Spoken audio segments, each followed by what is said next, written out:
This is the Lone Crater YouTube. We hope this video helps. In this video, I will explain how to plan a save file in Sims 4. First, think about the overall theme for your game. Do you want a realistic town, a fantasy world, or something else? Next, consider how many Sims and families you want to manage.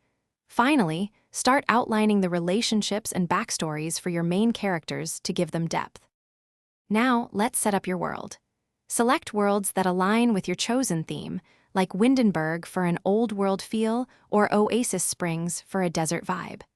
Decide which lots will be homes and which will be community areas, such as parks or libraries. Don't forget to leave some empty lots for future builds or new families to move into. Developing your Sims is crucial for an engaging save. Give each Sim a unique backstory, personality traits, and aspirations. Think about their major life events and how they might interact with other Sims. Crafting overarching narratives will help tie your households together, making your world feel more alive and cohesive. Keeping your save organized is key for long-term enjoyment. Consider using a digital document or spreadsheet to track your Sims stories, relationships, and goals. Always use the Save As option with clear names, like Smith Family Week 3, to easily find specific points in your game.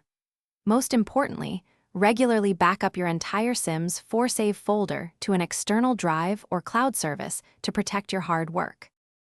Thanks for watching. Consider subscribing if we helped you.